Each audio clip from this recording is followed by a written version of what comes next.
நாமலுக்கு சிஐடியினர் அழைப்பு. கைது தொடர்பில் வெளியான தகவல். கணேமுல்ல சஞ்சீவ மீது துப்பாக்கிச்சூடு நடத்தியவருக்கு வழங்கப்பட்ட பணம் குறித்து வெளியான தகவல். வளிமண்டலவியல் திணைக்களம் விடுத்துள்ள எச்சரிக்கை. சஞ்சீவவின் கொலை சந்தேக நபருக்கு அவசர மருத்துவ சிகிச்சை. முல்லைத்தீவு வலய கல்வி பணிப்பாளருக்கு எதிராக விசாரணை சென்றது அறிவிப்பு. சஜித்தை புறந்தள்ளி ரணிலுடன் இணையவுள்ள நாடாளுமன்ற உறுப்பினர்கள். உஸ்வெட்டிய கெய்யாவ துப்பாக்கிச்சூடு பெண்ணொருவர் உட்பட 7 பேர் கைது. சைபர் குற்றம் தொடர்பில் போலீசார் எடுத்துள்ள நடவடிக்கை. பாதாள உலக நடவடிக்கைகள் தொடர்பில் ஆராய்ந்த நாடாளுமன்ற குழு. இஷாரா செவ்வந்தியின் தாய் மற்றும் தம்பி கைது. பொதுஜன பெரமுனவின் தேசிய அமைப்பாளர் நாடாளுமன்ற உறுப்பினர் நாமல் ராஜபக்சவுக்கு குற்றப்புலனாய்வு பிரிவுக்கு வருமாறு அழைப்பு விடுக்கப்பட்டுள்ளதாக கூறப்படுகின்றது. இதன்படி நாளை குற்றப்புலனாய்வு பிரிவுக்கு வருமாறு அழைப்பு விடுக்கப்பட்டுள்ளது. ஸ்ரீலங்கன் ஏர்லைன்ஸ் தொடர்பான விசாரணை தொடர்பாக வாக்குமூலம் பெறுவதற்காக குறித்த அழைப்பு விடுக்கப்பட்டுள்ளதாக கூறப்படுகின்றது. இந்த நிலையில் இது தொடர்பில் வெளியாகிய சில சமூக ஊடக பதிவுகளில் நாமல் கைது செய்யப்படுவதற்கான வாய்ப்புகள் இருப்பதாக கூறப்படுகின்றது. கணேமுல்ல சஞ்சீவ மீது துப்பாக்கிச்சூடு நடத்தியவருக்கு பாதாள உலக குழுவின் தலைவர் ஒருவர் 15 மில்லியன் ரூபாய் பணம் வழங்குவதாக உறுதியளித்துள்ளதாக போலீஸ் ஊடக பேச்சாளர் தெரிவித்துள்ளார். எனினும் அவருக்கு 2 லட்சம் ரூபாய் பணம் மட்டுமே வழங்கப்பட்டுள்ளதாகவும் குறிப்பிட்டுள்ளார். பொதுவாக கைது செய்யப்பட்ட இதுபோன்ற துப்பாக்கிச்சூடு நடத்தியவர்களில் பெரும்பாலானோருக்கு கொலையின் பின் வாக்குறுதியளித்த பணத்தை ஒப்பந்தக்காரர்கள் வழங்குவதில்லை என்று சுட்டிக்காட்டியுள்ளார். எனவே பொய்யான வாக்குறுதிகளால் கவரப்பட்டு பாரிய குற்றங்களில் ஈடுபடுகின்றவர்கள் இறுதியில் தங்கள் வாழ்நாள் முழுவதும் சிறையில் கழிக்க வேண்டிய நிலை ஏற்படுகின்றது என தெரிவித்துள்ளார். மேலும் கணேமுல்ல சஞ்சீவவின் மீது துப்பாக்கிச்சூடு நடத்தியவர் பேஸ்புக் மூலம் ஆட்சேர்ப்பு செய்யப்பட்டார் என்பதையும் பேச்சாளர் வெளிப்படுத்தியுள்ளார். இடியுடன் கூடிய மழை பெய்யும் வேளைகளில் மின்னல் தாக்கங்களினால் ஏற்படக்கூடிய பாதிப்புகளை குறைத்துக் கொள்ள தேவையான முன்னெச்சரிக்கை நடவடிக்கைகளை எடுத்துக்கொள்ளுமாறு பொதுமக்களுக்கு வளிமண்டலவியல் திணைக்களம் எச்சரிக்கை விடுத்துள்ளது. இதேவேளை அடுத்த சில நாட்களுக்கு மழை நிலைமை அதிகரிக்கக்கூடிய சாத்தியம் காணப்படுவதாக வளிமண்டலவியல் திணைக்களம் தெரிவித்துள்ளது. இதற்கமைய வடக்கு, வடமத்திய, கிழக்கு மற்றும் ஊவா மாகாணங்களிலும் மாத்தளை, நுவரெலியா மற்றும் ஹம்பாந்தோட்டை மாவட்டத்திலும் அவ்வப்போது மழை பெய்யும் என எதிர்பார்க்கப்படுவதாக அந்த திணைக்களம் எதிர்வு கூறியுள்ளது. மேல் மற்றும் சப்ரகமுவ மாகாணங்களில் காலி மற்றும் மாத்தறை மாவட்டங்களிலும் பல இடங்களில் மாலையில் அல்லது இரவில் மழையோ அல்லது இடியுடன் கூடிய மழையோ பெய்யக்கூடிய சாத்தியம் காணப்படுவதாக தெரிவிக்கப்பட்டுள்ளது. வடக்கு, வடமத்திய, கிழக்கு மற்றும் வடமேல் மாகாணங்களிலும் மாத்தளை மற்றும் ஹம்பாந்தோட்டை மாவட்டங்களிலும் அவ்வப்போது மணத்தியாலத்துக்கு 30 தொடக்கம் 40 கிலோமீட்டர் வரையான வேகத்தில் ஓரளவு பலத்த காற்று வீசக்கூடிய சாத்தியம் காணப்படுகின்றது. மேல் மற்றும் சப்ரகமுவ மாகாணங்களிலும் காலி மற்றும் மாத்தறை மாவட்டங்களிலும் சில இடங்களில் காலை வேளையில் பனிமூட்டமான நிலை காணப்படும் என எதிர்பார்க்கப்படுகின்றது. கணேமுல்ல சஞ்சீவ கொலை வழக்கின் முக்கிய சந்தேக நபரை பிரதிநிதித்துவப்படுத்தும் சட்டத்தரணி சந்தேக நபரின் காதுகளை பாதிக்கும் உடல்நல பிரச்சினை காரணம் காட்டி அவருக்கு அவசர மருத்துவ சிகிச்சை அளிக்குமாறு கோரியுள்ளார். நேற்றைய நீதிமன்ற அமர்வின் போது தனது வாடிக்கையாளருக்கு இந்த நோய் ஏற்பட்டுள்ளதாக சட்டத்தரணி தெரிவித்துள்ளார். எனினும் அது போலீஸ் காவலில் இருந்தபோது ஏற்படவில்லை என்று அவர் தெளிவுபடுத்தியுள்ளார். இந்த விவகாரம் தொடர்பாக சட்ட நடைமுறைப்படுத்தலிற்கு எதிராக எந்த குற்றச்சாட்டுகளும் சுமத்தப்படவில்லை என்று அவர் நீதிமன்றில் குறிப்பிட்டுள்ளார். எனவே முறையான போலீஸ் வழிகள் மூலம் தேவையான மருத்துவ சிகிச்சையை வழங்குமாறு சட்டத்தரணி அதிகாரிகளை வலியுறுத்தியுள்ளார். முல்லைத்தீவு வலய கல்வி பணிப்பாளருக்கு எதிராக பொதுச்சேவை ஆணைக்குழுவுக்கு முன்வைத்த முறைப்பாட்டை சட்ட விதிமுறைகளுக்கு ஏற்ப விசாரணை செய்யுமாறு வடமாகாண பிரதம செயலாளருக்கு எழுத்து மூலம் கடிதம் அனுப்பப்பட்டுள்ளது.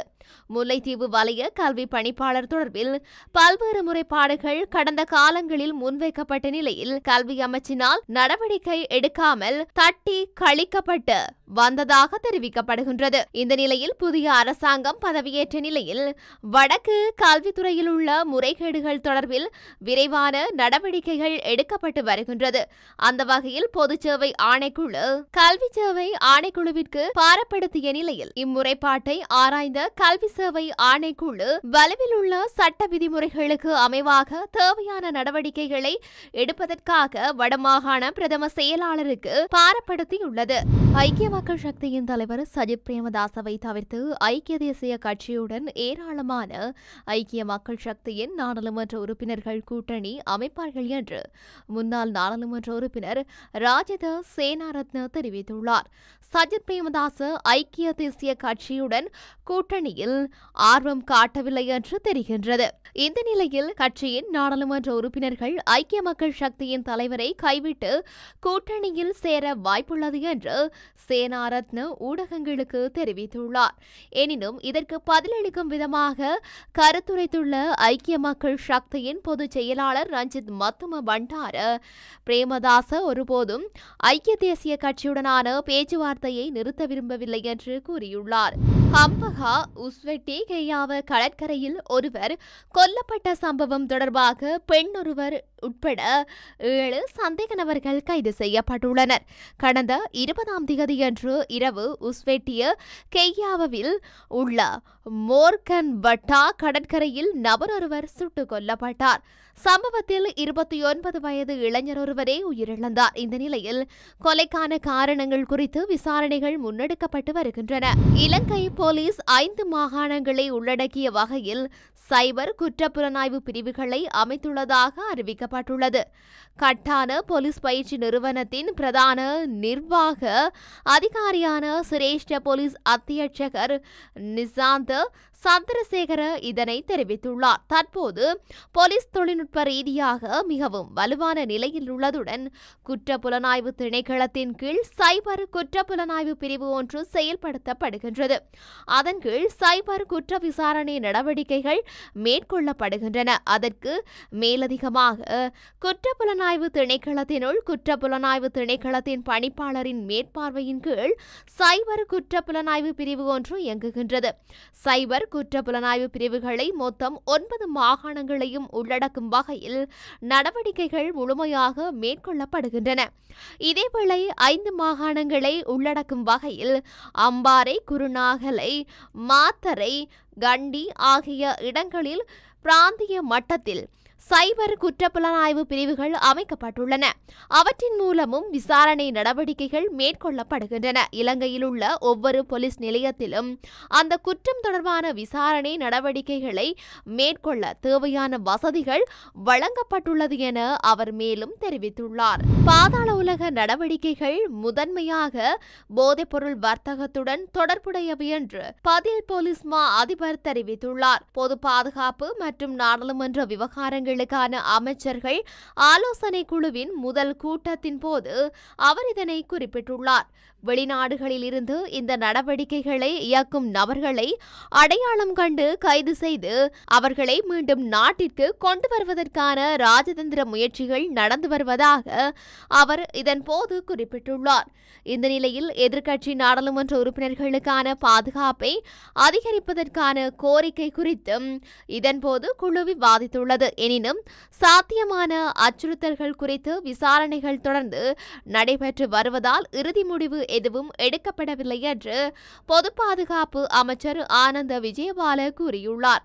மதிப்பீட்டு அறிக்கைகள் முடிந்ததும் தேவையான பாதுகாப்பு நடவடிக்கைகள் செயல்படுத்தப்படும் என்று அவர் கூறியுள்ளார். கணேமுல்ல சஞ்சீவ எனப்படும் சஞ்சீவ குமார சமரரத்ன சுட்டுக் கொல்லப்பட்ட சம்பவம் தொடர்பில் மேலும் 2 கைது செய்யப்பட்டிருக்கின்றார்கள். அதன்படி கைது செய்யப்பட்ட நபர்கள் நீர்கொழும்பு கட்டுவெல்லேகம பகுதியைச் சேர்ந்த 23 வயதான பிங்புர தேவகே சமிது திவங்க மற்றும் அதே முகவரியைச் சேர்ந்த 48 வயதான சேசத்புர தேவகே சமந்தி ஆவார். கைது செய்யப்பட்டவர்கள் இந்த குற்றத்திற்கு உதவிய முக்கிய சந்தேக நபரான இஷாரா செவ்வந்தி என்ற பெண்ணின் தாயார் மற்றும் தம்பி என்பதும் தெரிய வந்துள்ளது. ஒரு கொலை குறித்து தெரிந்தும் அது குறித்த தகவலை மறைத்த குற்றத்திற்கு உதவியதற்காக அவர்கள் கைது செய்யப்பட்டுள்ளனர். மேலும் இந்த குற்றத்துடன் தொடர்புடையதாக இதுவரை 10 சந்தேக நபர்கள் கைது செய்யப்பட்டுள்ளனர். மேலும் கொழும்பு குற்றப்பிரிவு மேலதிக விசாரணைகளை மேற்கொண்டு வருகின்றது.